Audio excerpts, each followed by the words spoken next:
it's not too hot, and you chat and you connect. Okay. Anila, you in November you can come too. Yeah, I know it says so, but I told you already I cannot, because you need to have a vaccine that is not more than 6 months ago. And mine are just expiring now, and they don't give third shots in Switzerland yet. Okay, so I'll wait. I'll come a little bit later, maybe, you know, when I have my third shot, because that's the condition to enter as an individual tourist. And also there's other reasons also, like one of them is like, I'm still in physiotherapy for the wrist, and I have the next examination is on the next appointment with the doctor is on the 18th of November. Also, there's a Buddhist group nearby, which I was connected to before, but you know, now, because they're also having problems, because they, you know, it's not like the Dharma Friends who only hire things when an event is happening. Most of the groups, they have a room which they rent, and they have to pay rent. So, and people just seem not to want to come back in a way. And this group is not the only group like this. There's many that people are very hesitant. You know, it's like, one thing is, I think with the Zoom, it's very convenient because it's good for the environment. That's, you know, when if you want to, because today is Bodhichtta, so that would be a non-selfish reason not wanting to go, when you say, well, it's good for the environment because I'm not traveling. And it is a good reason. But the other one, you know, the other thing is, it's really convenient. It's like you stay at home, you turn on your computer. If you want to lie down, you just turn off the camera. If you want to do other things, wash dishes or do other things, just turn off the camera. And, you know, so it is very convenient. But I tell you, because I'm so happy that this group here in Martigny, they're not such keen Zoom people. He wants people to come back. And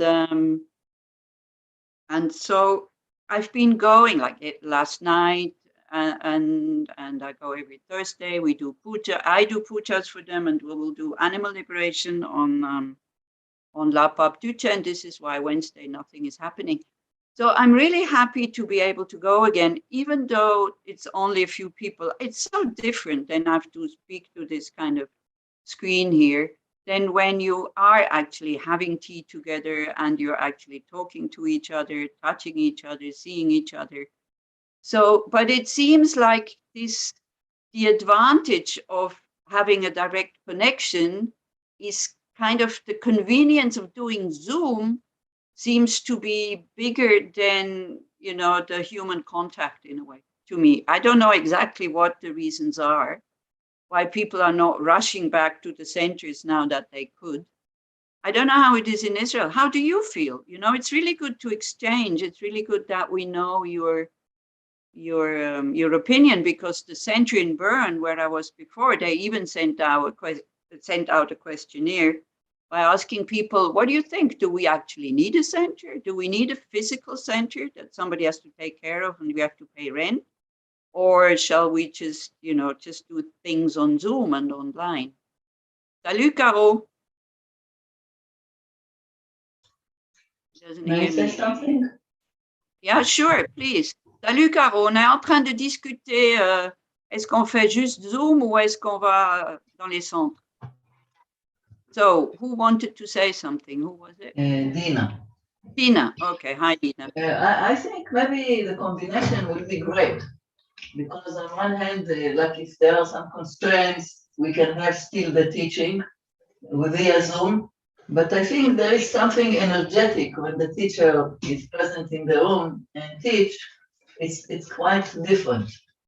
Mm-hmm. And it shows also a bigger commitment, because you cannot come in the middle and wash dishes and do things like this. So I think a combination will be great. Yeah, so I think it will probably continue with the combination. But you see, if the combination is like this, that people, maybe they go, well, maybe I should go to this. Oh, no, maybe I'm not going. And then you have, you know, you have only 3 people in the room or only one. Yesterday I was alone with Jean-Paul. Jean-Paul is the director. I mean, he doesn't even live in the center. He comes quite a way to come. And so we had a very good time. This is true. But also financially, the center cannot survive, because it seems as if people are very generous on the Zoom. This is true also. They do make donations, but not as much. You know, it's not enough to upkeep, to pay rent for a center and to keep it up if the group is not very big. And I was really surprised, because from the Vipassana group here in Switzerland, which they have lots of people, like when they do Zoom stuff, you know, at the beginning, there were like 400 people and things like this, but they had to send out a request for people to create a teachers fund so that they could pay their teachers kind of in an appropriate way, because many of them are not as old as I am. You know, I'm old and I get a pension, and here, like, people give me their apartment. I don't have to pay rent. Also in Bern before, I didn't have to pay rent. So, but in the Vipassana group, there's mostly lay people. So they're not really living in a center. Maybe they have family and they have to, since they're teaching a lot, they have to earn their living like this. And if there's very small donations coming in, then the whole thing will stop. So I think this is one of the problems a little bit with Zoom, because I can see it with myself also. If I watch some Zoom meetings, I have to give myself a push to kind of then, you know, go to the donate button. But if I am in a center, then the box is there and I'm quite happy to put something physical inside. So this is just my experience. So we have some animals also. Ras, yours is a cat or a dog? Maybe you have to, oh, it's a dog. Okay, now I just saw him. So it's nice, it's great. So you get some imprints also. So that's good. You have to open your microphone, Ras, otherwise we can't hear you. Yeah, where are you? Still closed. Okay. Yeah, Okay. it's my dog. Hello, it's my dog, and he loves your voice, so he comes to see who is talking and give kisses, and yes. Nice. And Caro has her very tiny dog. Look. In my pajama. Look. Okay. So having talked about all these kind of practical things, because we need to talk about them, because we need to know how it continues. So this is what I'm saying. So I said to Jean-Paul that I would stay here at least until end of November. So we have made a program. But I'm not really teaching anymore, because I think, you know, it's like my mind is going all over the place. But we're doing more, like we do a Tara night. We will do Lapap Duchen. We will do also, like, as I said, animal liberation, sutra reading, all these things that create merit. And we will do the puja. So that's what I will do for them. So then I'm busy with them until end of November. And then we will see how it is with the vaccine here in Switzerland. They're only talking about it yet. They're not giving it yet. They're still talking about, is it beneficial? Is it not beneficial? Is it needed? Is it not needed? So we'll see, but I will come maybe, you know, December, maybe January. And then since I don't have any commitments, you know, I don't have to go back to Bern. So then it doesn't really matter when I come, but then I will stay for 3 months. But I already wrote to Shachar, look, I feel a bit uncomfortable giving formal teachings, because my brain is just not, you know, it's just not good enough anymore.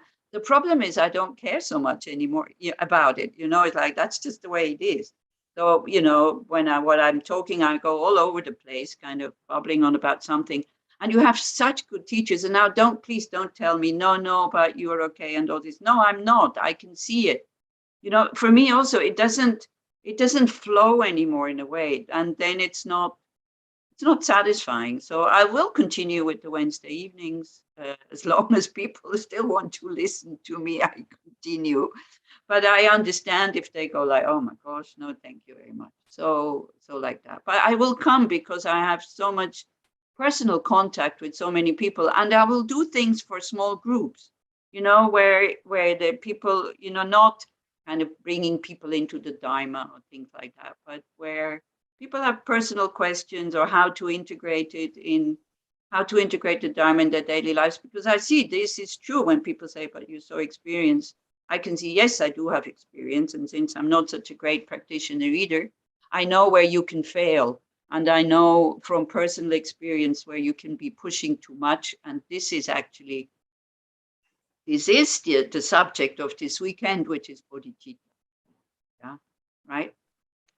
Okay, so we do it as we did all the other things. We do it as more as a discussion group than just as a teaching. So if you're not happy with something, or if you have an objection, or if you have a suggestion, what, you know, how one could view this whole thing in a better way, then please just open up your microphone and just say.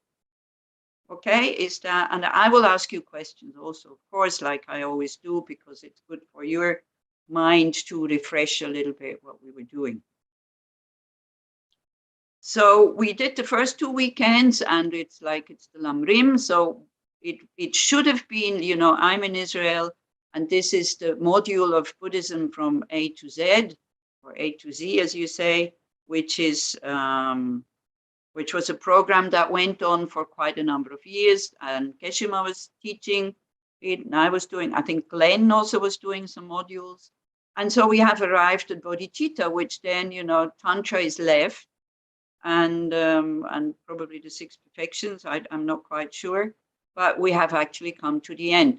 So I was quite happy that we had to do, we're doing the whole Lam Rim, because it's so important that as a basis, in order to then go to Bodhichtta, you really learn to take care of yourself by rejoicing in your precious, or maybe I should let you ask, you know, tell me the steps of the Lam Rim. Do you remember? So there's 3 levels in the Lam Rim, and each of them have different goals, and we need to, even though Bodhichtta is the nicest and the highest and the best, but we need to practice the other 2 levels before. Can somebody maybe elaborate on this a little bit?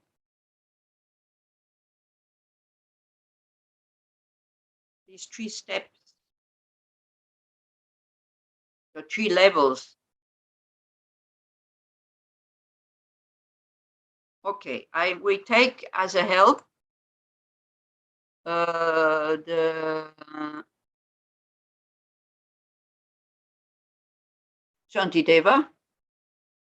And then maybe one of you can, you know, we make it as a little bit of a quiz. When one of you thinks, okay, the first level is finished, then you go stop. Okay, so I'll just recite it, and you can either read it or recite it with me. Then when you think that the first level is done, then you go like, okay, stop. Okay? See what I'm trying to get at? No? Netta? We will recite. Mm-hmm. I was asking you about what are the 3 levels of the Lam Rim. This is really something it's good to know, because then you know exactly, when you hear teachings, you know exactly in which level it goes. Yeah, and also this is why Atisha, who is the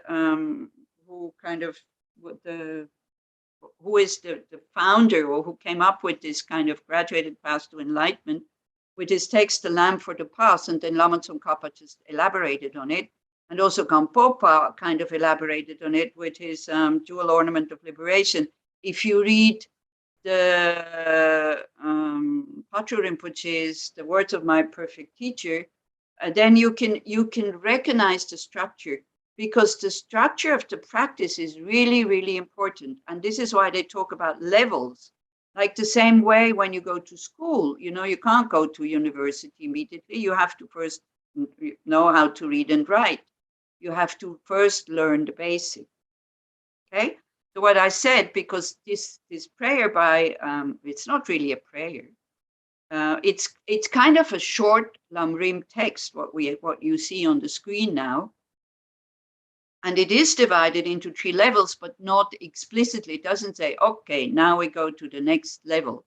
But it's good for you to recognize what goes into the first level, or sometimes they call it low, but I don't like high and low. It's the first steps, what goes into the first steps. Geshe Tashi was saying, in a way really nicely also when he was teaching on Bodhicharyavatara, it's like, we need to know the stepping stones, the stepping to put stones that we can step on. And then he continued and he said, in order not to get our feet wet, because what is wet is samsara, and it's not pleasant to have wet feet. So we want to go out of samsara, but we need a staircase, or we need like stepping stones. If you don't understand what I'm kind of talking about, just say, just open your microphone and say, hey, I don't understand what this is all about. Okay, so we will recite it together, because it's a really, really nice kind of reminding us of the steps of the Lam Rim. Very easy to remember also. And then when one of you thinks that the first level is done, then you say stop. Okay? Do you understand now? My dear people, I cannot, Netta, oh, okay, he lies, because when the text is open, I can only see 4 people. Otherwise, I have to gallery view. Okay. So the foundation of all good qualities is the kind and venerable Guru. Correct devotion to him is the root of the path. By clearly seeing this and applying great effort, please bless me to rely upon him with great respect. Understanding that the precious freedom of this rebirth is found only once is greatly meaningful and difficult to find again. Please bless me to generate the mind that unceasingly day and night takes its essence. This life is as impermanent as a water bubble. Remember how quickly it decays and death comes. After death, just like a shadow follows the body, the results of black and white karma follow. Finding firm and definite conviction in this, please bless me always to be careful, to abandon even the slightest negativities and accomplish all virtuous deeds. Oh. Yes, thank you.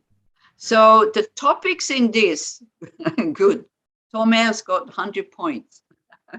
So the topic in this first level is, actually, even before we go to the first level, we have to know the teachings of the Buddha.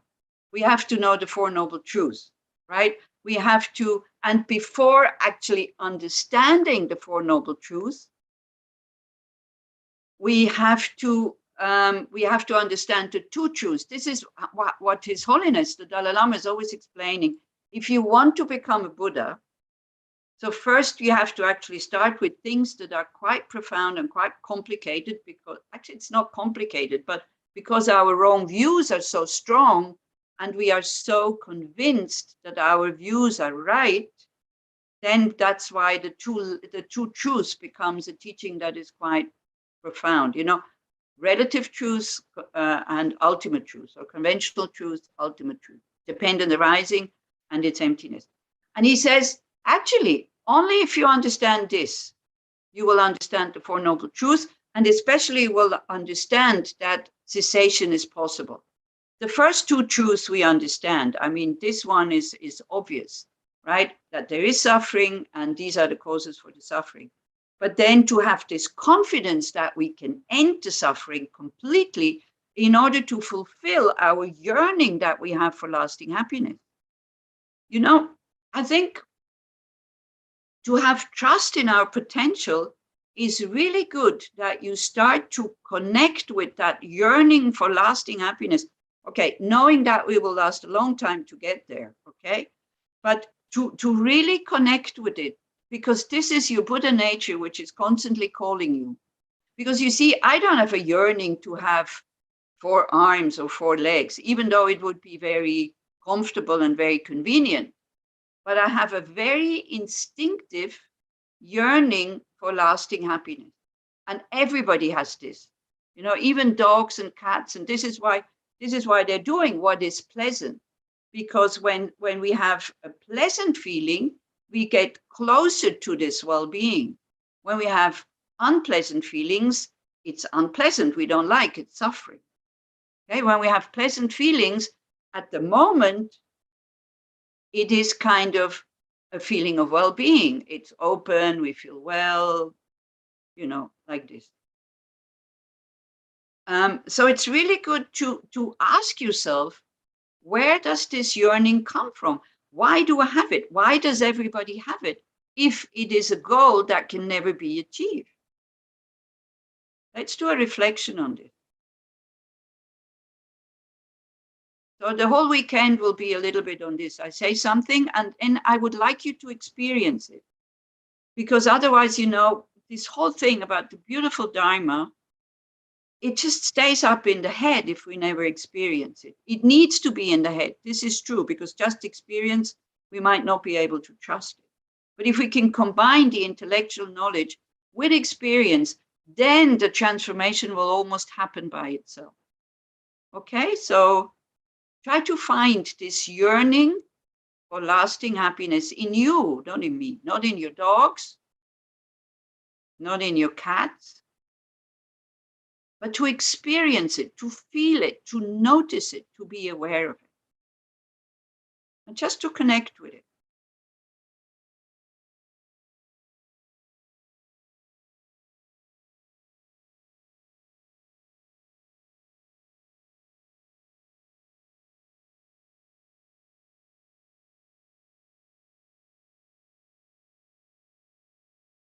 The yearning to be free from suffering, pain, stress, having what we don't want to have, not having what we want to have.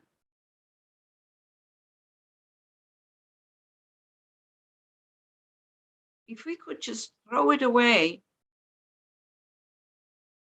we would. Or if we would have to pay money for it, I'm sure we would pay money for it. This is why we pay money for the psychoanalyst or the psychotherapist, in order to fulfill that feeling of being whole, being good, not being led by our negative emotion.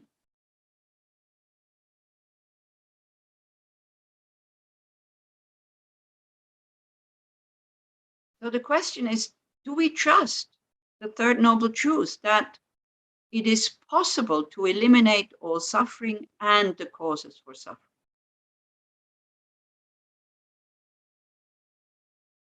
It's a big question, especially if we come to Bodhichtta, because Bodhichtta is difficult, Bodhichtta is hard. Bodhichtta can be painful not to follow our negative emotion. So the goal, not to follow our emotions, like the pain of withstanding or resisting the kleshas, has to be worthwhile. Otherwise, what's the point?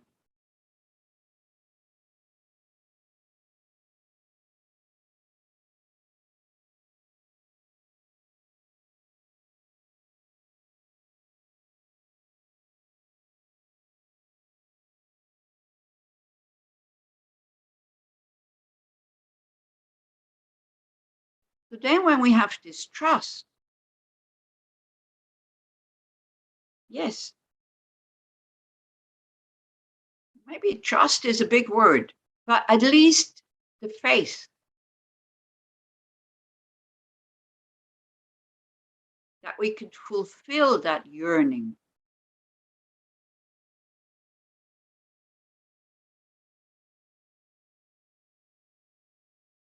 And then when we listen to the teachings of the Buddha, not just in a very general way, there is suffering, these are the causes for suffering, the cessation and the path, then we start to really concentrate on the path, and we start to listen to the Buddha's teachings in a more interested way. Not just as some kind of, very often we're very interested in learning things. Our mind loves to learn. But then sometimes, whatever we learn it's not meaningful. It's not that it has no meaning, but it's not meaningful, and definitely not meaningful to create happiness for ourselves and for others. It's just the hunger for knowledge. Another good question, where does this come from? Are we really interested in learning the right things? Or are we just interested in doing kind of intellectual gymnastics in order to impress others? You know, these are very personal questions, and you're the only ones who can answer them. Nobody else can answer them for you.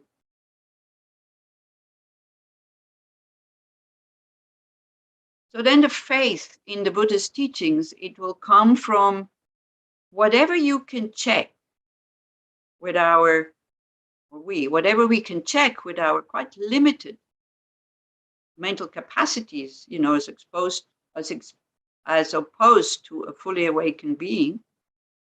When we see that this is true and we cannot contradict it, this is where the faith in what the Buddha says should come from. Or another good question would be, why would the Buddha lie when he's telling us that we can attain full awakening? What would be the reason?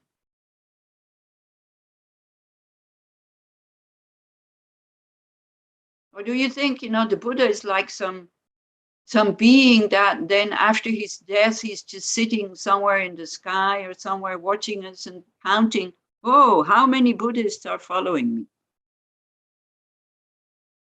Is this the picture of the Buddha for you?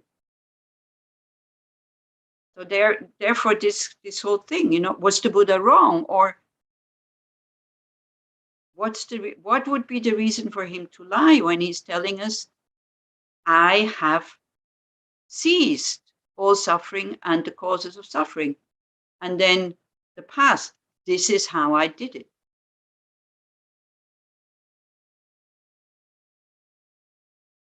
So when you have these things ready, His Holiness says, then you can take refuge. Then you can take refuge and you go on this Buddhist path. And this path becomes very important for you, which it is for all of you that are listening to me, because I know now, I mean, I don't know if anybody is on YouTube. But the ones I see here on Zoom, I know that you're very serious.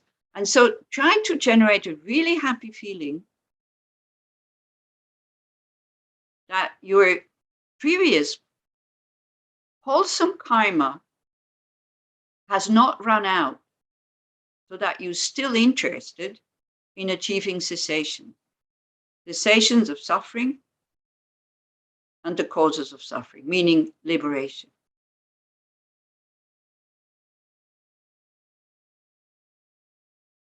Just, we can feel really, really fortunate that we haven't given up yet, because there are so many distractions where it is much, much easier to generate a kind of impermanent, short-lasting moment of happiness and well-being, which will make us quite content. That we have not gone there yet. We will not know. Maybe we will give it up at one point. And to feel very fortunate that we have created in all the teachings that we listen to, in all the, you know, the efforts that we made to apply these teachings to our daily life, that we have created so much positive karma that we will most probably meet the Buddha Dharma again in future life.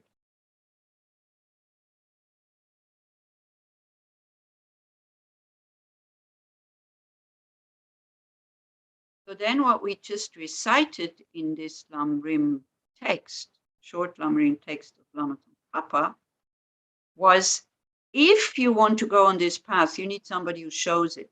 You need a guru, not somebody like me, okay? You need a guru, somebody who has realization.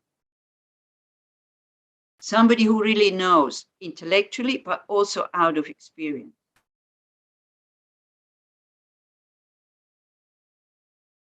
Somebody that serves like an inspiration for you. Somebody that is manifesting in a human form so that you can see, you know, we're talking about Bodhichtta. You've all heard about Bodhichtta. We talk about equanimity. You can, you know, we can see living beings who are totally equanimous. So just think about somebody like this that you know. somebody that welcomes everybody who comes in front of them, in the space of them, with an open heart and an open mind. Somebody that, no matter how much you fail in your practice, or you think you're failing, the only failure is when you give up. But, you know, sometimes they, oh, I can't meditate, I can't do this, blah, blah, blah. Somebody who would never reject.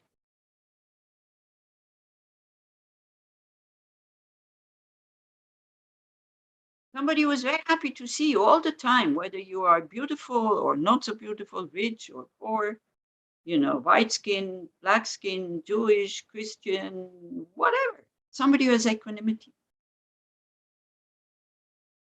And then we take these beings as an inspiration.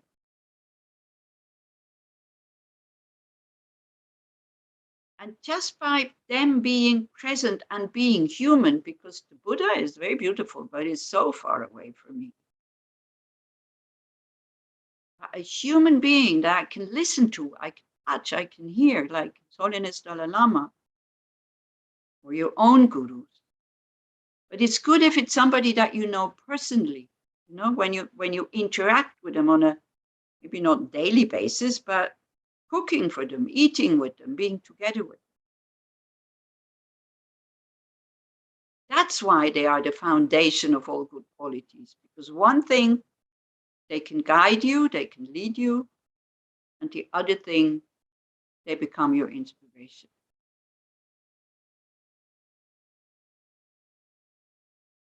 Again, don't stay in the head, go to your heart. When you think about these beings. And just put your awareness on it. No need to examine, no need to analyze, no need even to put labels on it.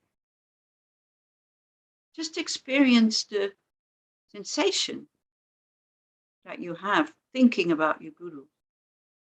You know, I'm not talking about becoming groupies or anything like this. I'm just talking about the happy feeling that there are beings in your life that you allowed them to guide you. You follow advice, even though maybe it's not so easy. It's wonderful. And it is the foundation of liberation and enlightenment.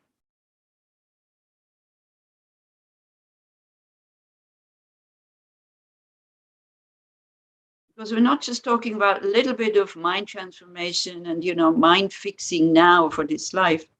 I'm really talking about liberation and enlightenment. Because to have happy feelings, you can also go to a concert of somebody that you like. Don't even have to go to a concert. You can listen to some music, watch a movie, read a book, go to the beach, you know, whatever. But when they talk about all good qualities, means to create a mind which is totally free from being under the control of unhelpful emotion. And to know somebody like this personally, wow. This is amazing.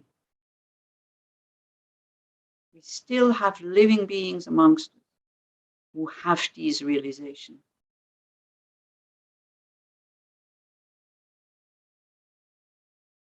And we rejoice. And then we look, you know, okay, I want to become like them. Okay, so at the beginning, you don't need to think, oh, I want to be like Avalokiteshvara with 11 heads and 1,000 arms and things like that. These are Sambhogakayas anyway.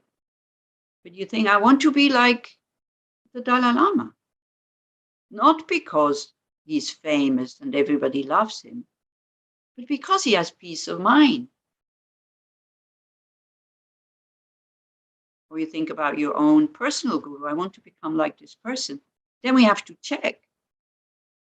Again, do I have the capacity? Do I have what I need in order to go on this path? And this is the reflection on Precious Human Rebirth. We will do this next weekend, that we really go through all these topics in a way that we are going through them right now. but more elaborate. So, you know, then we go, yeah, I do. You know, it's like wanting to go on a journey. I need a ticket, I need a visa, I need a healthy body, I need clothes, I need to know where I want to go also.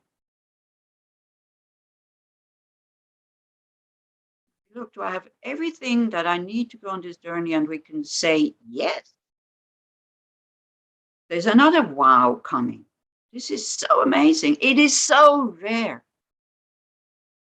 We take it for granted. I tell you, precious human rebirth, you listening to Dharma, fortunately, not just to me, but luckily also to others.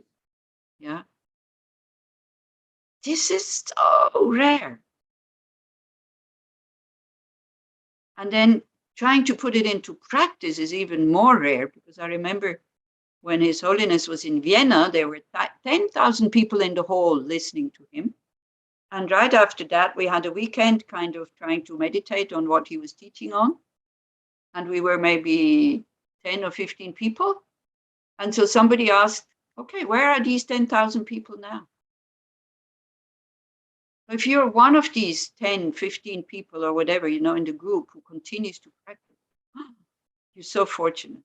Even if it's just one day a year, because your life takes you, you know, you don't have time because of your children. This is so amazing and so fortunate. But then in order to do something with this, we have to ask, okay, the situation is incredibly good. I have a ticket, I have the visa, you know, the country is open, but then we need to go. And we need to ask, will it last? And then we reflect on impermanence and death. We kind of forget, because we have, again, you know, we have a feeling of as if we would live it eternally. I will die, yes, but not today.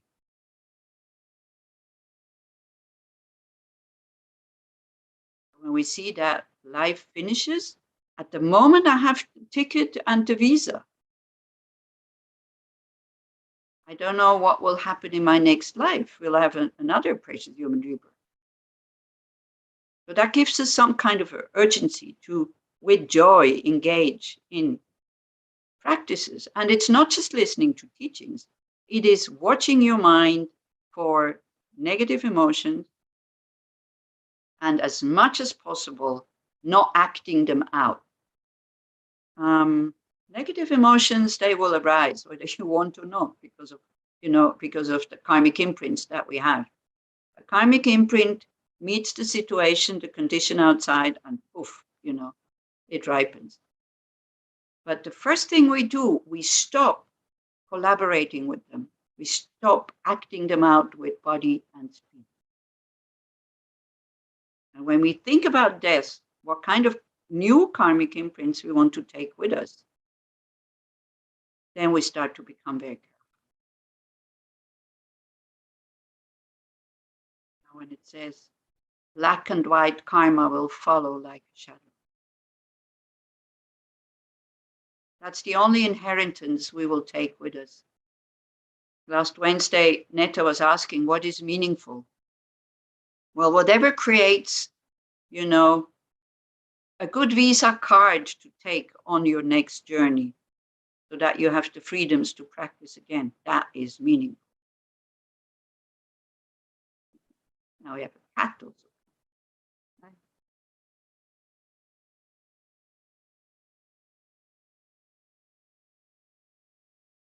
Okay, so then we need to kind of study, you know, we need to know karma and all this. So this finishes somehow the lowest level, or the first level, meaning we practice in order to have a good rebirth, meaning we especially start to take care of our karma, of our action.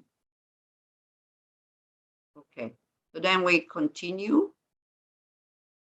So this is this verse here, finding firm and definite conviction in this.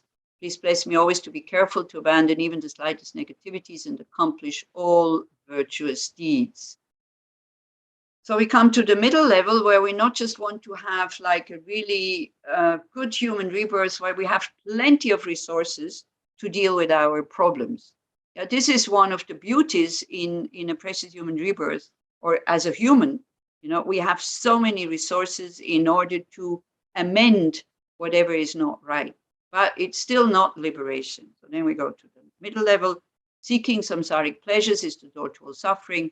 They're uncertain and cannot be relied upon. Recognizing these shortcomings, please bless me to generate a strong wish for the bliss of liberation. So then how do we do this? Led by this pure thought, mindfulness, alertness, and great caution arise. The root of teachings is keeping the pratimoksha vows. Please bless me to accomplish this essential practice. So this would be the middle level, liberation. Yeah, great. Where you practice the Four Noble Truths, like you meditate on the 16 aspects of the Four Noble Truths, or you meditate on the 12 links of dependent arising, the wheel of life sometimes, right? And then you become, if you get out of samsara, if you're not reborn again, like first you become a stream enterer, like you cannot fall back anymore. Then you become a once returner, then you become a non-returner, and you become a foe destroyer or an arhat, and you become a pratyeka Buddha or a Shravaka Buddha or a pratyeka Buddha. Yeah, you go into total nirvana. But then, because already at the beginning of this, you know, we are in the Mahayana vehicle.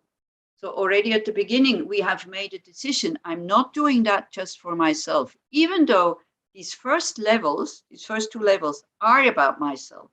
First, we have to learn about negative emotions, karma, applying antidotes, so that we can, you know, before we kind of run out wanting to help others, we can start to stop harming others. This is very important. Yeah, so that we not, and if we stop harming others out of self-concern, because we don't have negative karma, you know, this is fine. This would be, imagine the world, the way it would be if everybody was concerned about their next rebirth.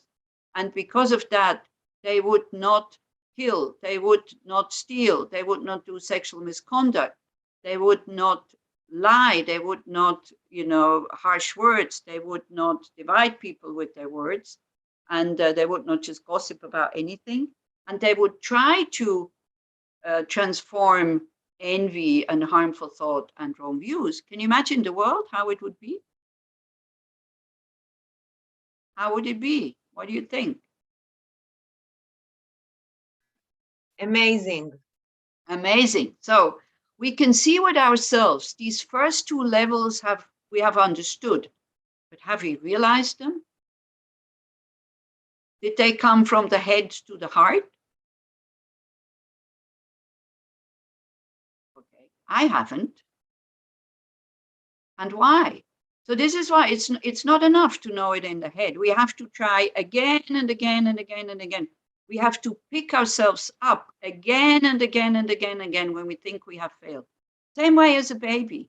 You know, the baby, when they fall, when they learn to walk and they fall, they pick themselves up. Why?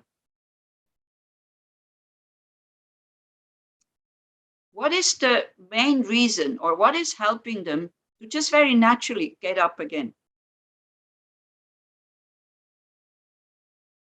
Try again. Try again until you succeed. Try again to succeed. But does a baby know, try again, you will succeed? Want to I'm talking about children who learn how to walk. And That's we can see by nature. That's by nature. I'm not sure. Did you ever see that movie, the kid who grew up with the wolves, who was walking on 4 legs? Like he used his arms to walk on, and it's a true story. It was in France. Edouard is nodding, so he probably knows it. Yeah, that's not by nature. That's not true. We don't walk on 2 legs by nature. He's imitating. Exactly. And so because they see us walking and they see it's much more convenient to walk, than to kind of crawl. Much faster, you get where you want to go. And here we come back again to the first verse. The foundation of all good qualities is the kind and venerable guru. We need these people that inspire us, that we want to imitate, because we can see they have a better life than I have. Not financially, not materially, not because they have Rolls Royces and Rolex watches and I don't know what, but mentally. Okay? So that's why. That's why the babies kind of pick themselves up. And this is why also we want to get out of samsara, because we see that, that this would be a good thing. So, but from the beginning of this path, we were told also that we're in the Mahayana vehicle. It's okay for you to liberate yourself, but actually, because we are so dependent on others, it's also good to think about others. But first, you have to learn how to walk in order then to teach others how to walk. Babies cannot teach others how to walk. Or a much better example is if you are in a swamp, and you're sinking, and your friend next to you is there also, there's no way you can kind of take your friend out of the swamp. First, you have to get out. So this is why this middle level is very, very important. In order to practice and to accomplish the middle level, you have to accomplish the lowest level. Okay? Like you have to have these conditions in order to have a precious human rebirth, in order to create the causes for liberation. So I was asking the question is like, we know it intellectually. Why aren't we not able to do it?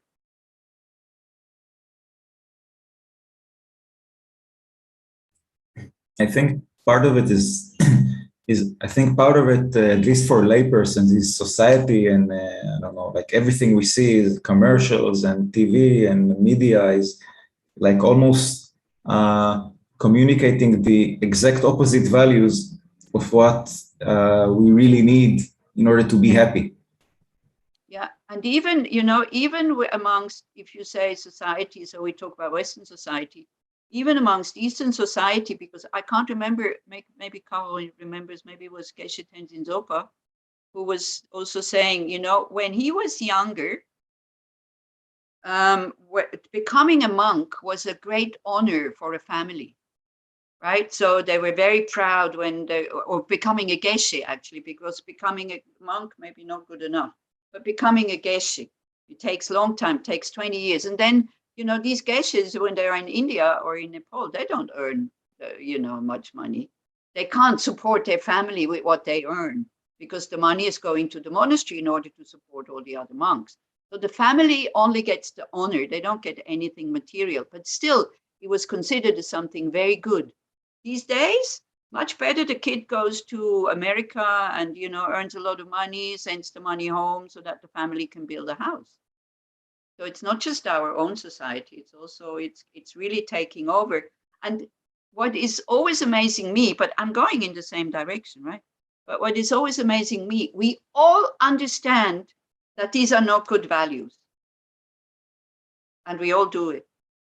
We all run after these 8 worldly dharmas. That already existed at the time of the Buddha, because there's this sutra about the 8 vicissitudes that the Buddha expounded. As long as we think this is good and this is bad, there will be no lasting happiness. Yeah, and also, so that's maybe one reason, but we can't just blame society. The reason is also internal, that our habits of seeking comfort, wanting it easy, being lazy and all this are very, very, very strong. And it's habits, it's like karmic imprints ripening. So it's very, very difficult to change habits that are so deeply ingrained. And especially this grasping at an I that wants to be happy, at the me that seems to be existing from its own. So I think this is the main reason. I partially agree with Tomer. I think it is very difficult because of many reasons. We tend to open it. Yeah, you can also do in the chat, yeah, if you want, it's fine. We tend to forget, and also the past can, and I think it's very difficult to meet all our faults, yeah, because we do not understand that this is part of the past. Exactly. So we have to, now again, this is what I'm saying. Having contact, yes, Edouard, I saw you, I just feel it. Having contact with living Sangha is so important. Zoom is great, it's wonderful, and I'm really grateful for the Zoom because I don't know what would have been done the last 2 years, But I cannot encourage people enough. Try to make an effort, and if something is happening nearby, go. Yeah. Because why? Because what we share with Sangha, which is the same level as we are, our successes and our failures. As Dina was saying, and we don't understand that this is part of the past, our failures. It's because of our failures and picking ourselves up again that we make progress. Because after every failure, we have learned something. If you never fail, and if your conditions, your life conditions are so good that there's no problems, everybody's very kind to you, and you're very healthy, and then it's like, why should I practice? There's no reason to practice. Look, everything is going well, I'm happy. Totally forgetting that this life will end. And then we don't know what it will be. But yeah, society is, it's very difficult to go against society. But still, we are lucky enough. I'm not sure how much longer though. I start to really doubt, honestly. But lucky enough, I think the majority of people still thinks that being non-aggressive, non-violent, and a good heart is a good thing. I don't know how long it will last, because if I look what happens in France, for example, with teenagers, 13, 14, 15 years old, who create gangs, and their goal is to go and bash up the others from the other area without any reason. They say we have to protect our area. It's like, and there is really violent, and teenagers die. I mean, it's dramatic what is happening. So I wonder how much longer a good heart is still being appreciated. And I saw a documentary on it. And so somebody from there was asked, do you see that it will end at one point? And he said, well, the whole thing will probably not end because it just keeps continuing. But some of them, when they grow up, they do see that there's no point, because you need to survive, and if you have a family, you can't be put into prison all the time. So you have to go out and earn money. So you don't have time to be so violent anymore. But it can become a habit. Yeah. So, but for the moment, I think most of the grown-up people, they still think that having a good heart is a good thing. So that's good. That really kind of helps our practice. It's one of the features in a precious human rebirth, that you are surrounded by people who appreciate a good heart. And then, when it comes down to close friendships, I think it doesn't matter so much anymore whether you know all the latest movies and this and that, because I don't know any of this. I don't know the singers, I don't know the movies, I don't know. I can't participate in these conversations. Now, my job only is not to feel bad about it. Other people, they don't care. When I'm with other people, they start talking about movies. I have no clue. It's like, they don't care. It's not that they think I'm stupid or whatever, because they're so concentrated on themselves anyway. It's like, but so your job is not to feel bad if you cannot participate in this, what happened lately. Yeah? Do you see what I mean? You understand?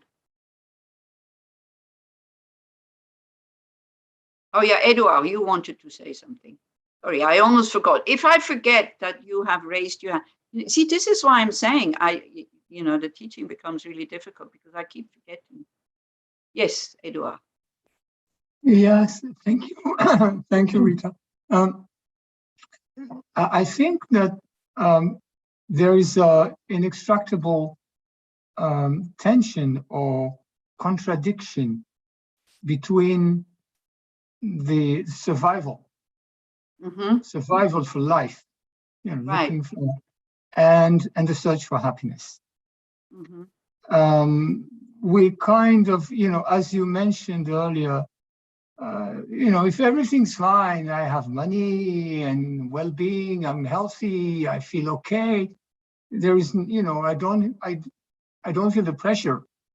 But that's something extraordinary. Very few people have that. And that's very, very limited in time. When we look at not only human history, animals all around, we all struggle. Just a basic struggle for survival. We've been built. We've been built to fill our stomachs. First thing. Right. So having a meal, whether you're an animal or a human animal, having a meal is the first goal, and having a meal is being content. Yeah. So there's this. So on the one hand, just the basic thing that, oh, I'm surviving today, brings some kind of happiness that we may tend to identify as the happiness. And it is indeed the happiness, because without being alive, I won't be able to achieve any kind of happiness. So there's, this is some way, maybe I do not know whether I explain myself very clearly. Yeah, you do. So there's this, for me, I've been looking at that for a while, there's this internal contradiction, which I think Buddhism provides a good way to get out of. Exactly. Yeah. Well, anyway, Buddhism is to go, liberation is to go beyond birth and death. This is it. So then there will be no more struggle for survival. And also Buddhism tells us that you cannot destroy the mind, so that the mind continues. Why I was kind of going a little bit like this is when you said, without being alive, there is no happiness. But then without being alive, there's no need for happiness because there's nobody there.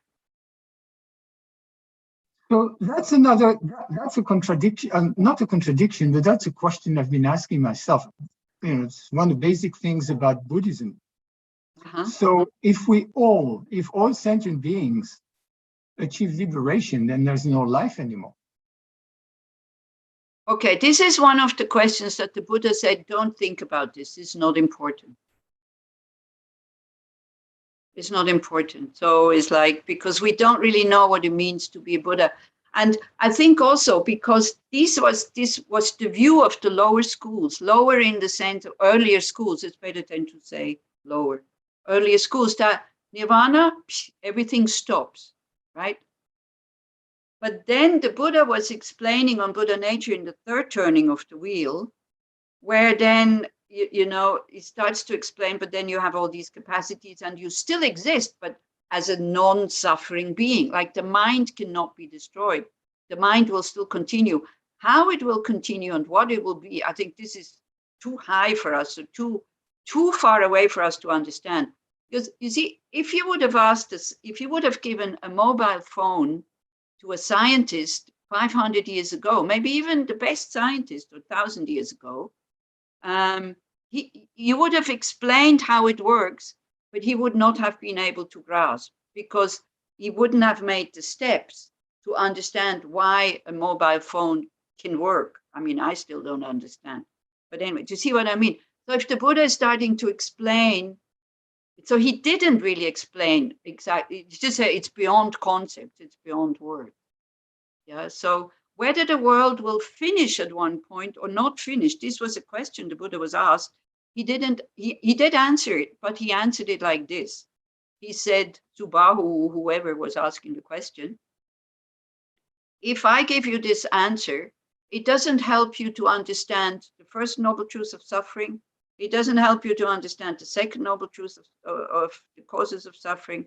It doesn't help you to understand the third noble truth of cessation, nor does it help you to understand the fourth noble truth of the path. So it's not important. Whether there's a, this whole thing, where did it all start? How will it all end? Is not important. What is important now? So, this is the answer of the Buddha. But you see, when you said, because I know somebody who's very much afraid of death, but he doesn't believe that anything continues. So I said, what are you afraid of? If you're convinced that nothing continues, what are you afraid of? He said, well, the void, the emptiness. I said, but there's nobody there to experience the void. What are you afraid of? So I think this is another maybe instinct that we have, which shows that we do believe in rebirth because something is going on, which is the mind. Just a hypothesis. It's like, I don't know. So I think with this whole question about rebirth, does it continue? Does it not continue? You have to check, okay, these are just views. These are just opinions for us. None of us really knows, right? Directly, unless you really remember your rebirth, your past life, and you can say, okay, people remember you and all this, maybe then knowing, but then still it can be an assuming, I don't know. But then it's good to check, well, how will my life be if I believe in rebirth? And how will it be if I don't believe in rebirth? So this is why then we kind of weigh up a little bit. Okay. So, but let's go to the next level, which then now is Bodhichtta. But it's very important what Edouard was saying. This is why, the whole blah, blah, blah before we go to Bodhichtta, because Bodhichtta can be misunderstood in such a dramatic way, because we, as you say, we need to survive. We need our emotions in order to survive. Otherwise we die. And then what, who knows where we are going to be reborn? Sacrificing your life, like the Buddha did, giving his life to the tigers, maybe you remember that story, this will work if you are very, very, very realized, and there's absolutely no suffering in the other surviving and you dying. Then you can say, okay, this will make me make a big step towards enlightenment. But I think it was Geshe Dawa once said at the library, but seeing a mosquito who's drowning in the torrent, like in a very strong river, and you jump after it because you want to save it, but you can't swim, there's no point. Like sacrificing your life, and you don't even know why you're sacrificing it for, and you don't see the results of sacrificing it. Like the lamas sometimes say also, giving away your life for somebody else, knowing that you will have another precious human rebirth where you can practice the past, that's okay, that's fine. But if you don't know where you're going to end up, and at the moment you are practicing Buddha Dharma, then don't give up your life. Yeah? And then fighting for survival and all this, I mean, we all know we fight not the right way. And we're far too just only thinking about ourselves. It's not about survival anymore. It's about, I don't know what, these emotions are still very strong, as the neuroscientists explain. It comes from the amygdala and is fight, flight, freeze kind of thing. The cortex is gone. So we just, the energy is far too strong. We do something, but it's only short term and we're not looking long term, right? So this is why the world is in such a terrible state. And it's very difficult now to go backwards. Also, His Holiness says, he didn't say it lately, but at the beginning of the COVID, His Holiness was saying, well, it's too late, it's gone too far. This planet will disappear. But then again, from the Buddhist view, it doesn't mean that we shouldn't do anything. But then he says, from the Buddhist view, there's other places where you can be reborn and practice the Buddha Dharma. So that's a good thing to know. Yeah, but still, if we can at least not contribute to destroy the planet and we kind of clean up. I saw that in Israel also there's an app, in case you don't know it yet, about a cleaning up ad. Have you heard about this? This is great. It's an app, and then if you see a heap of rubbish and you make a picture, you put it on the app, and either you clean it up or somebody else cleans it up. You get points. And then you get a free night in Abraham's hostel. You get Billabong clothes. this is really great. I mean, this is, you know, the greed of people to get something in order for them to do something worthwhile. So I was thinking like, wow, how intelligent. And apparently a lot of firms like this, and they give presents that you get with your points. So try to check it out if you have time. Maybe especially for the kids, you know, like if you do a weekend on cleaning up with the children, and then you make a picture and then you send it. Yeah. Actually, so, actually, if we're practicing, we should make it a point to clean it up without sending, you know, without getting the Billabong closing or. yeah, You know, no. I do this. I clean up because for the pleasure of cleaning up, but still, you know, people might see the pleasure of cleaning up and having a clean environment by first giving them something.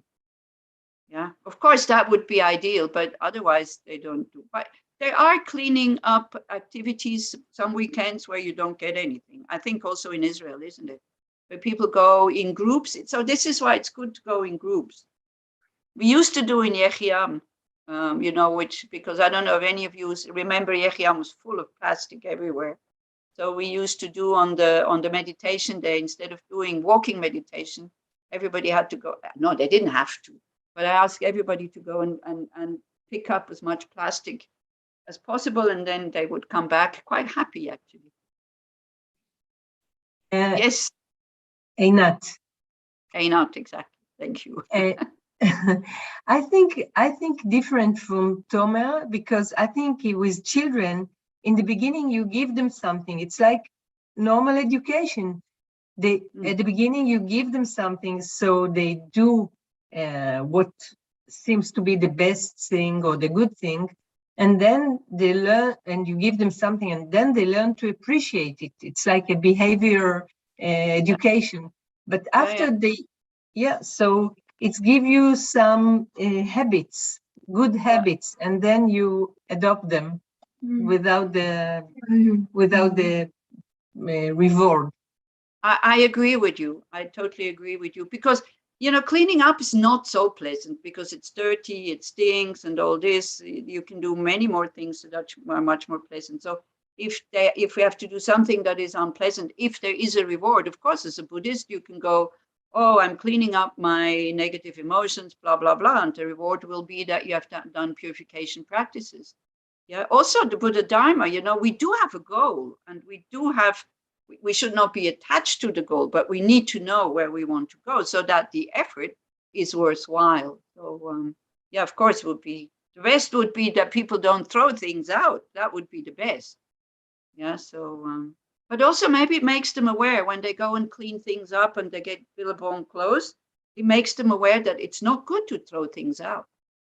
See, that might be another aspect, that they see, oh, somebody will have to clean it up. It's not so pleasant. Maybe I better go and find a garbage bin.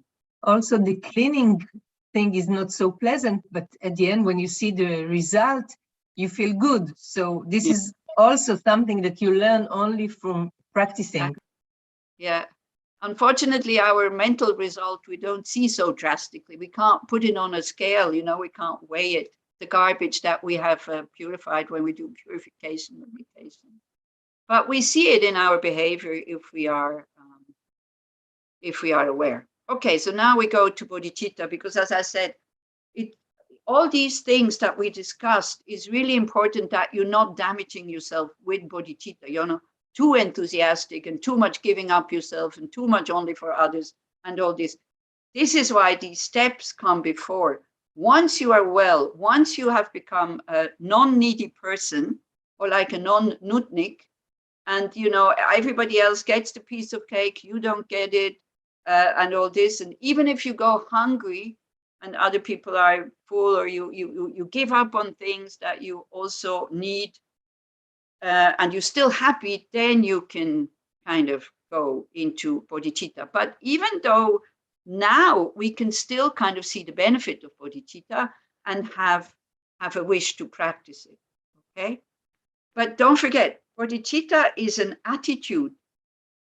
If the attitude is not there and you do an action, then it's not really bodhicitta, because then it goes the wrong way, right? So it's especially the attitude that we need to develop, and not so much already acting like a bodhisattva. If you can, perfect, great. But if not, then not. And we'll be talking about this weekend. But we finish here with this third level. We come to the third level, and then just as I have fallen into the sea of samsara, so have all mother migratory beings. The first step in bodhicitta is everybody is in the same boat. We are all equal. This is why it says, just as I am suffering, and just as I keep creating the causes for suffering, other people do as well. The mother migratory beings, I'm sure you're all familiar with this, all beings have been my mom. Please bless me to see this, train in supreme bodhicitta, and bear the responsibility of freeing migratory beings. That's the attitude, that's the wish.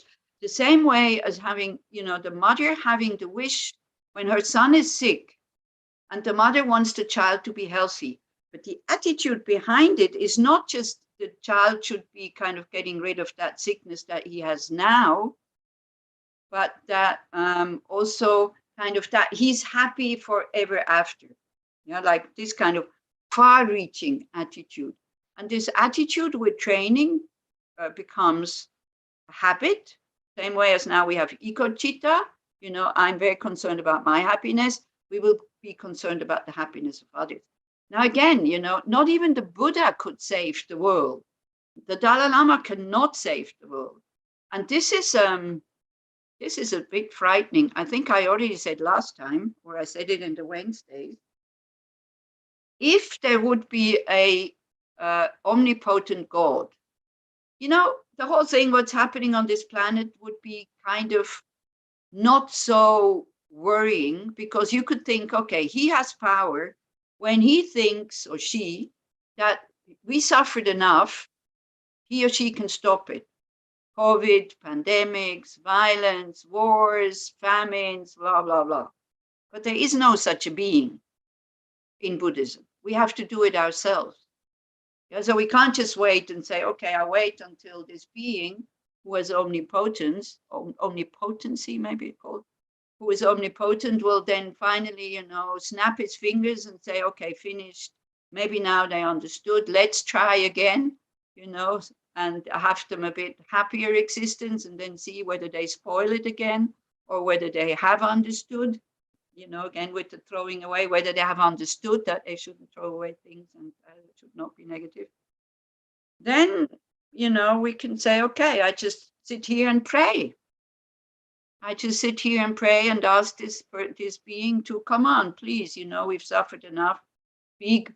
Have mercy on us and please do something. But the Buddhist view is not like this. We have to clean up our own garbage, and then maybe show others how they clean up theirs. And the same, again with the garbage. When do people start cleaning up garbage? If they see somebody starting to do it. If you go to a place that is clean, there is much less garbage being thrown out of that place. If the place is already very dirty, then you also, even you might say, oh, boof, there's so many bottles lying here already, so there's no garbage bin and it's leaking. I don't want to put it in my bag, otherwise my bag gets wet. And, these things, why we are doing things. We actually even, create a good excuse for that. So we are all the same. Nobody is better than others. We're all in the same boat. Okay, and I want to go out, but not only me, but all others. So then, even if I develop only bodhicitta, like this attitude, but I don't practice the 3 types of morality, I will not achieve enlightenment. With my clear recognition of this, please bless me to practice the bodhisattva vows with great energy. Before, he's talking about pratimoksha vows, right? Here, this is in order to get out of samsara, to attain liberation. Where are they? Here, the root of teaching is keeping pratimoksha vows. Pratimoksha vows are called self-liberation vows. They are vows that you actually abstain from actions that would harm others. Whereas the bodhisattva vows These are vows that help you to practice the 6 perfections. And when it says here, the 3 types of morality, so morality or ethical conduct is the second of the 6 perfections, and it is divided into 3, sometimes into 4. And so the types of morality, or what you do practicing the perfection of morality or ethical conduct, is you clean up your own stuff before, and you're not creating more. That's the first one. So you do purification practice. Now, it's not just, I don't want to create more negative karma. It's also, like that's in the Pratimoksha vows. In the Bodhisattva vows is, when it goes into the perfection of morality, it is, first one, I need to clean up the things I already created by doing purification practices. The second type of morality, I need to create a lot of merit, a lot of positive energy, in order to then do the third type of morality, meaning helping others. And there's a list of helping others in 11 ways, like in whatever way we can. Already kind of very worldly stuff. Somebody who has lost their way, to give them shelter and protection. Somebody whose crops are not good, to to share your good crops with them, things like that. Very practical 11 ways of helping others. And if your crops are not good, don't do like the people here. They steal grapes from each other because the harvest was not very good. In Switzerland, I was quite shocked. I used to think that Switzerland people are more ethical than others, but that also seems to go out of the window, isn't it? Okay, so then the Bodhisattva vows is like, it's vows that help you to practice the 6 perfections. Now, the 6 perfections are a training. Nobody says you have to be able to do this, but you train. So whenever there is an opportunity to practice generosity, ethical conduct, patience, enthusiasm, concentration, and wisdom, you take the opportunity and you do it. And we become aware that in order to practice the first 3 perfections, we need other sentient beings. So our own full awakening is dependent on other beings that allow us to practice generosity, ethical conduct, and patience. So then it comes to the last 2 perfections. Once I've pacified distractions to wrong objects and correctly analyzed the meaning of reality, please bless me to generate quickly my mind stream, within my mind stream, the unified paths of calm abiding and special insight. So that's concentration and wisdom. And then once we have done that, we go to the higher path. Why can't I help others all the time without wanting anything in return, even though I did not yet finish to clean up my own room? Yeah, exactly. You can help others, even if you haven't cleaned up your own stuff, if I understand well. You kind of practice these things together. It's not that first you do this. It's good that you asked the question, so I can be clear about it. It just goes into the perfection of morality. One thing why we have to clean up our own stuff is because we don't clean up our own stuff, meaning our negative karma, we will end up in difficult situations. Then we're not really able to help others. The better your situation is, the more you have the possibility to help others. Yeah. And here also helping others then is also meant leading them to full awakening. Also, we need to have the positive energy. We need to have the merits. We need to have the positive potential that we can help others. If you are destitute, you're depressed, you're kind of totally confused, nobody respects you, and all this comes from our negative karma, then people will not allow you to help them. You know how it is a little bit when you see somebody, you're depressed or you're kind of not so well mentally, and somebody that or you think that they are totally confused, they want to help you? Do you let them help you? Huh? Not really, right? No, no. Exactly. So this is why, this is one of the reasons. We have to become an inspiration. Yeah, and we will become an inspiration when, you know, if I tell a kid, go and clean up your room, and my kitchen is in a total mess, I mean, you know, then what's the point? Is that clear, Dina? Yes and no, because Yeah, okay. the way I understand it, the way I Uh-huh. understand what you said is that helping other is helping them, you know, to clean their own stuff. But there are many levels of help. Yeah, Somebody, an old person needs like affection, needs some food, needs somebody to sit with him. And I'm yes. not sure this will help them to go on the path, but I think this is also a very important type of help. This we don't know. And if somebody needs my company because they're not well and sad or depressed and I have time, I should go and not worry about, oh, will I be able to lead them to enlightenment, you know? It's like, but I'm really happy that you're asking these questions, Dina, because, you know, the whole thing about, again, Buddha Dharma and especially Bodhichtta is not black and white.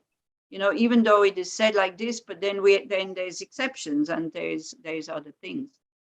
But by being kind to others, giving them food, sitting with them, being affectionate, all this, one thing is whether we're helping them, I don't know, but we create positive karma that then we can become a Buddha and then we can be like the Dalai Lama who attracts 10,000 people to a hall. So at least they listen to him like at one point or one time. Yeah. May I ask another question? Sure. What do you do if you, I just will tell the story and you tell me what should I have done? Okay. A while ago, I was driving with my car and there was this woman sitting in the middle of the road and nobody was paying attention to her. So I stopped my car in front of her so that nobody will hurt her with their car and and many people try to convince her to, you know, to get up out of the road because it's dangerous for her, but she didn't want to. But then, I don't know, somehow I managed to do it and she wanted a cigarette and I told her, well, if I give you a cigarette, will you leave the road? She said yes. So I bought her a pack of cigarettes and I gave it to her and then I drove her home and I promised her that I'll bring her food and I did it. And 2 weeks later, I brought food again and they said, thank you. But at the third time, I don't know what happened when I came there. Her son came out and told me he doesn't want the food. And he told me also that the dog is barking, so he doesn't want me to come anymore to visit them. So I said, okay, I really just, you know, I appreciate what you say and I respect your wish, and I'm not going to go there anymore. But these two people really need help because she's a drug addict. I didn't know this because I never met her, and I think her son is too, and he's very young. And I had like a wish inside myself, maybe if I can get closer to him, maybe I can help him. But he, you know, rejected my help, and I felt, you know, I feel very sad because I don't know what to do.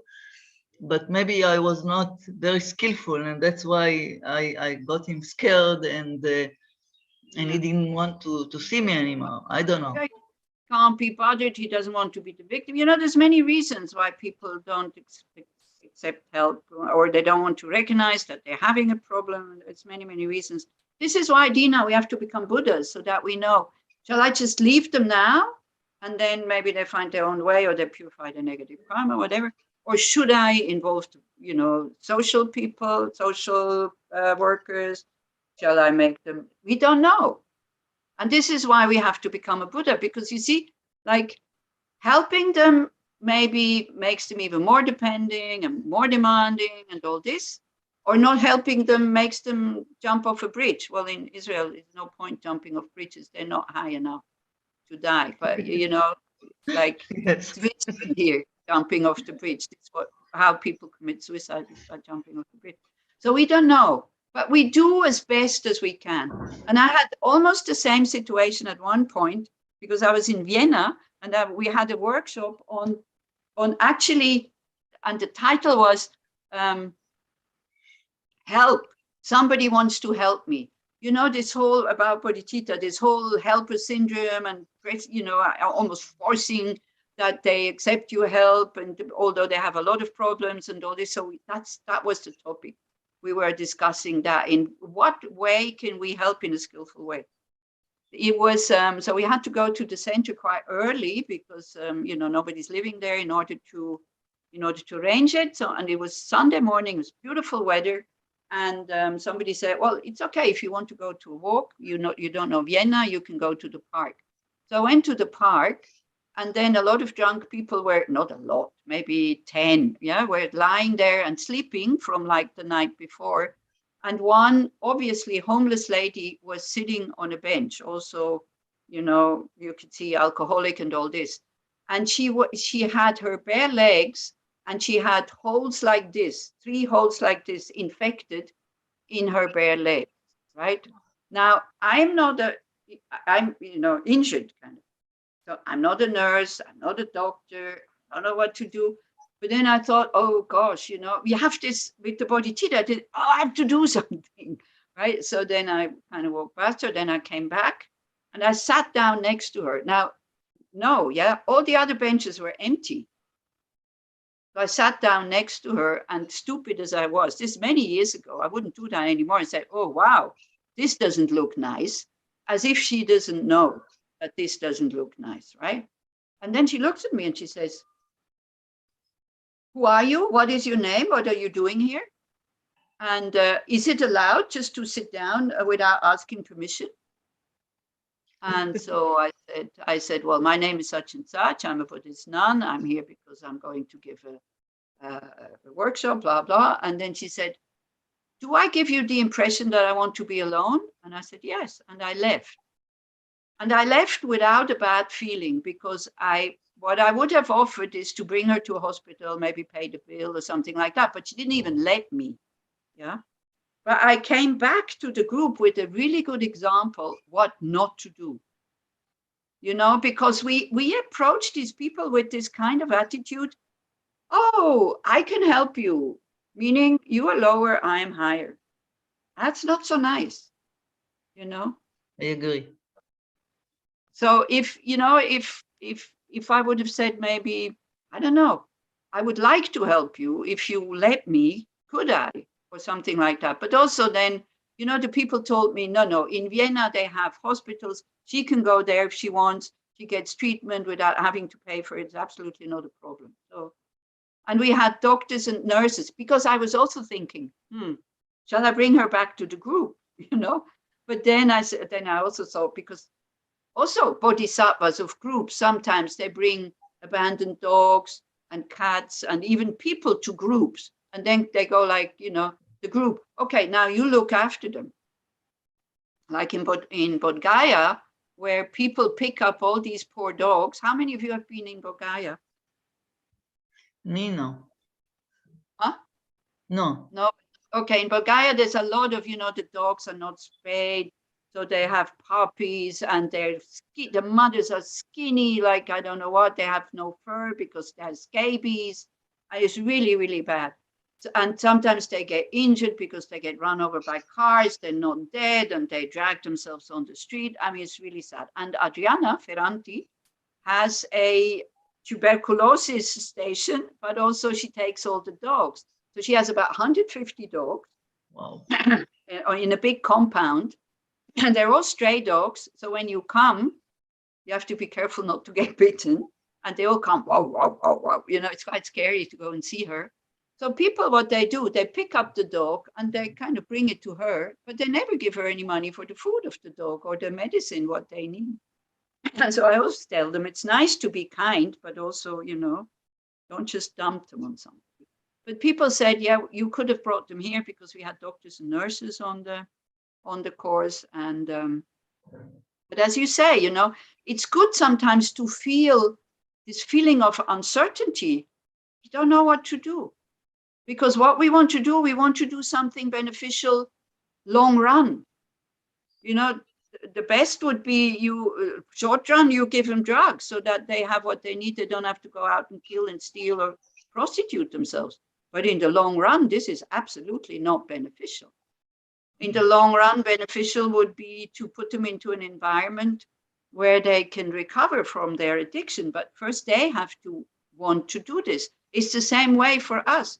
If we want to attain enlightenment, we have to want to become bodhisattvas. We have to see the benefit. Because the same way as getting rid of an addiction, you have to see the benefit of getting rid of an addiction. Otherwise, you are not going through the pains of getting rid of it. I can speak out of experience. I was an alcoholic. Yeah, so it's like, it's not easy. But if you, and I think it's really thanks to Buddhism, constantly remembering the difficulties of getting out of it, which helped me not to start drinking again. I stopped drinking before I became a Buddhist. Yeah, so it's not Buddhism who got me out of it, but something that keeps me out of it, I'm sure, is Buddhism.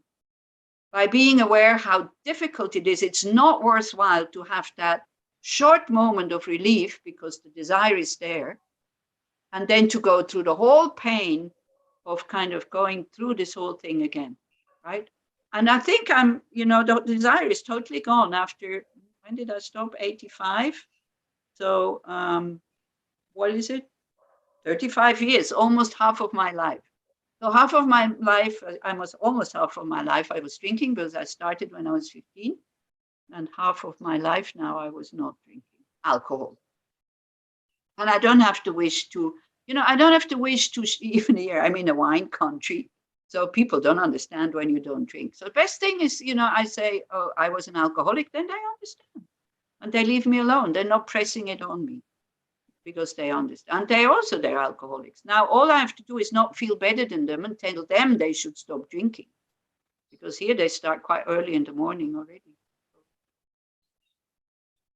Yeah, so like this, so we don't know how to help really, and this is why we have to become Buddhists, but still, whatever we can do, and we think it will be beneficial, not just short run, but also a little bit long run, we should do that.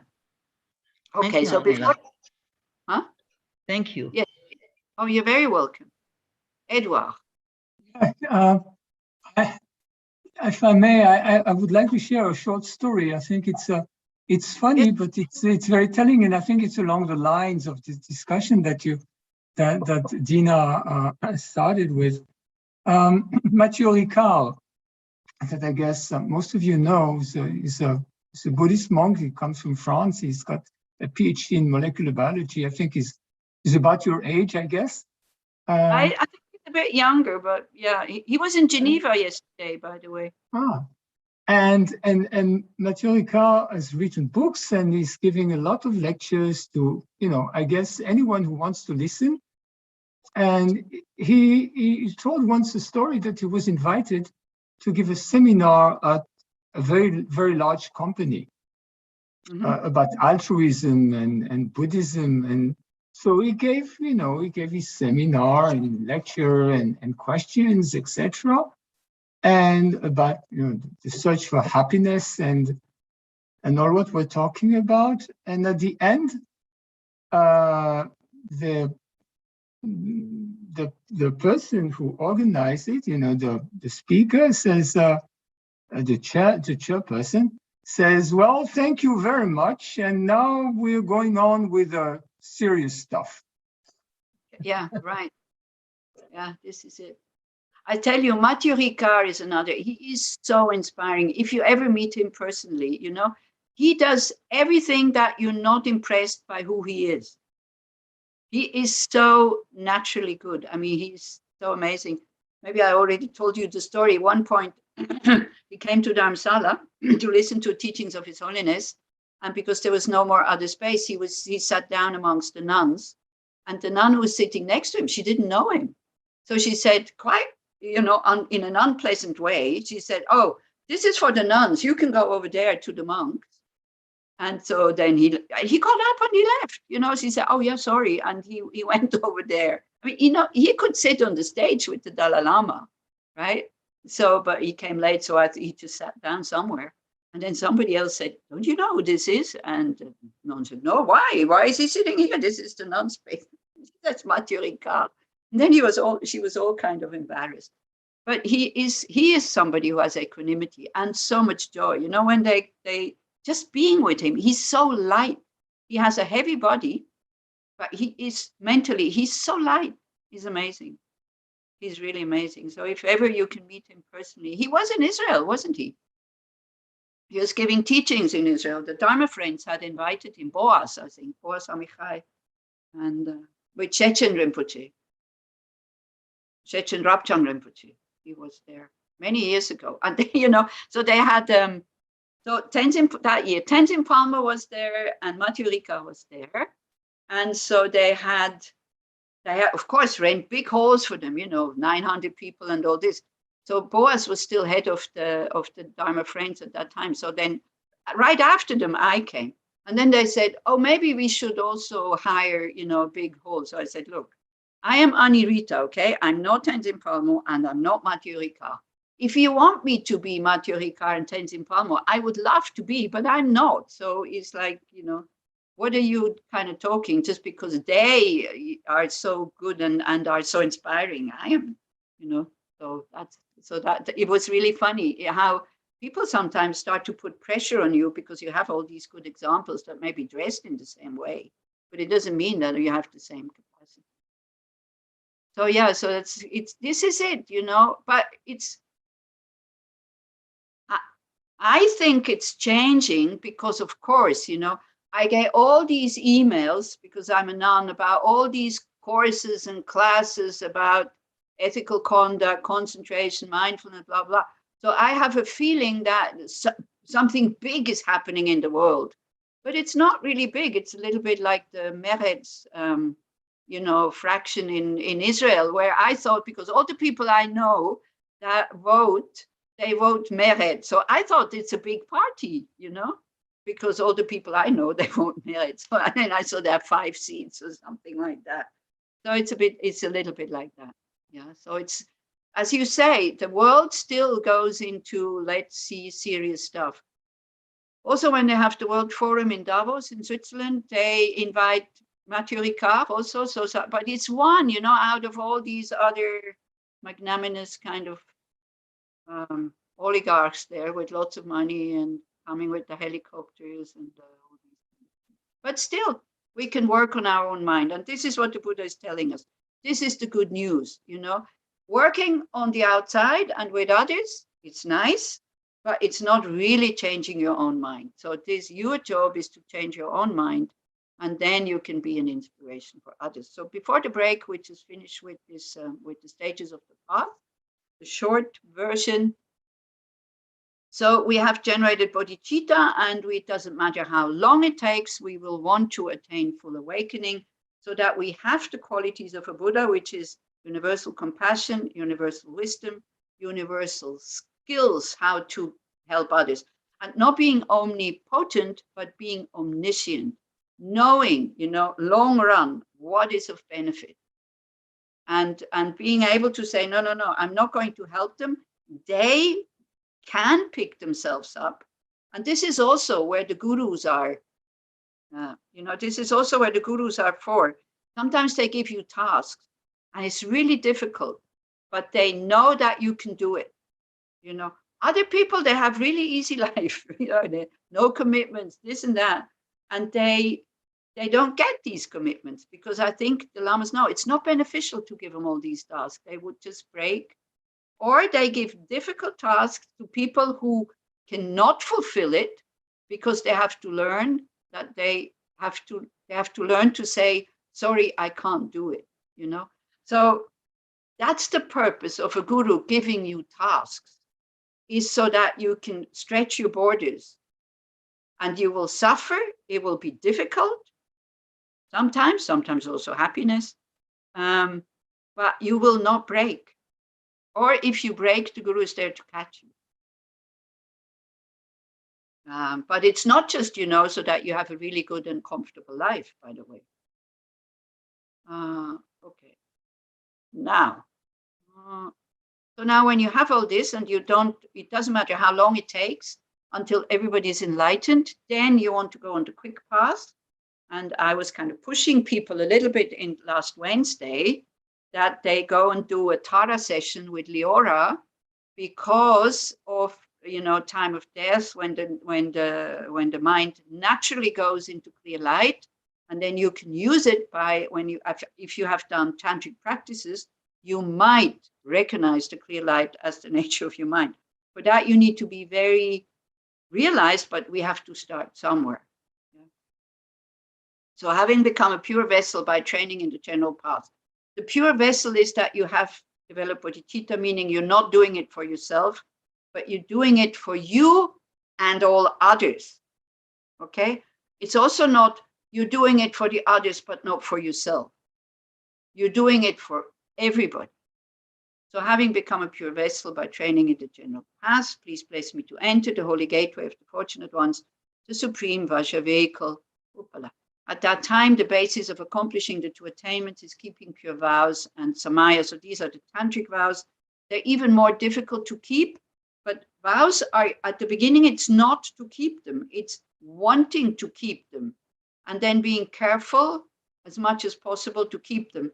Because if you can keep them effortlessly, you don't need vows anymore. You know, then we are able to, then we're ready to take vows. We say, okay, I take vows when I'm sure I'm not going to break them. Well, then you don't need them.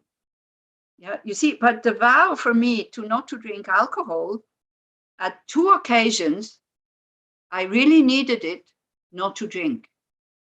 If I wouldn't have had the vow, I don't know what would have happened. I might have started again. Yeah, so these vows are very, very helpful if you want to change habits, or if you want to kind of not fall into the temptation. As I have, samaya means probably also vows and samaya. I don't really know what the difference is, to be honest. Probably having the vows, but also doing the practice. But samaya and vows, sometimes it's called, you know, interchanging the same thing. Commitments, probably vows, the vows you have, and then the samayas, the commitments, doing the practice. Not sure, yeah. As I have become firmly convinced of this, please bless me to protect these vows and pledges like my life. Then, having realized the importance of the 2 stages, so this is completion stage, generation stage, we will not go into this much or at all, the course on Tantra, the essence of the Vajrayana. By practicing with great energy, never giving up the 4 sessions, please bless me to realize the teachings of the Holy Guru. You practice, just for you to know, maybe, so when you hear the words again, you practice generation stage. So when at the time of death, you're in the clear light, you realize the Dharmakaya, like this is it, out of samsara, just like that, because your mind is naturally in the clear light. But as I said, one needs to be very, very realized for that, but we can practice this. Yeah, so that's the generation stage, it's clear light. Then the completion stage is seeing yourself as a Buddha, meaning that when you're in the bardo, you haven't realized the clear light at the time of death, right? The subtle mind was still in the body. That's where you would realize it. You're not going into a bardo, into an intermediate state. Some of you might understand what I'm talking about. So then, in the bardo, instead of taking an ordinary rebirth, because in your sadhana, you train to arise as the deity, you know, the generation stage, generating yourself as the deity, you will then arise in the Sambhogakaya as a fully enlightened being. So you also have the chance in the bardo, if your mind is trained, and naturally kind of out of the clear light comes out as a deity and not as an ordinary being, you can also attain liberation in the bardo. If you're interested in that, there is a very beautiful book on this by, there's many things on that. One is by Phönlok Dzogchen Rinpoche, which is called Beyond Death, where you have the explanation of the 6 bardos. And then a tantric one, the Tibetan Book of the Dead, is by Chogyam Trungpa, where he combines it a little bit with psychology, not just the text of the Bardo Thodol, but also explaining what's going on. Okay. So then here we would be, by practicing with great energy, never giving up the 4 sessions, please bless me to realize the teachings of the Holy Guru. Here the mind is so set on enlightenment and is on the quick path you're absolutely not interested anymore in having family, friends, possessions, all this. You would just probably be in retreat and just train the mind to recognize the clear light at the time of death, or to take on a Sambhogakaya in the bardo, right? And so then we ask for pacify all outer and inner hindrances. Outer hindrances is we don't find a place. Inner hindrances is we're bored by the practice, or we have like other interests and so on. But here then, with this kind of attitude, we would just, one-pointed go to full awakening, which is the point of practicing Tantra. It's not about having a good life now. And then is the dedication. In all my lives, never separated from perfect gurus, may I enjoy the magnificent Dharma. By completing the qualities of the stages and paths, may I quickly attain the state of Ajadara. So if you can maybe remember that verse at the time of death, that would be really helpful. In all my lives, never separated from perfect gurus, because then you will find your guru again. May I enjoy the magnificent Dharma. Your mind will be attracted to Dharma teachings. And then also Tantra, by completing the qualities of stages and paths, may I quickly attain the state of Ajadara. And then there's one verse missing here, which is may the gurus have long life. Okay. So after the break, now we have a break. So after the break, we go into more the theory of Bodhichtta. But I really enjoyed this discussion, because I think it's important, because most of you know the theory of Bodhichtta, the aspirational, but we'll go through it after these points. We'll go through it after the break, and then also in the afternoon. And then we start with looking at the two methods of developing Bodhichtta. Okay. Anila, I want just to say a word. The technical staff. אז בעצם יש את ההקלטות, אמרו לי להגיד, של היוטיוב, שמופיעות אחר כך באתר, בסמל של היוטיוב.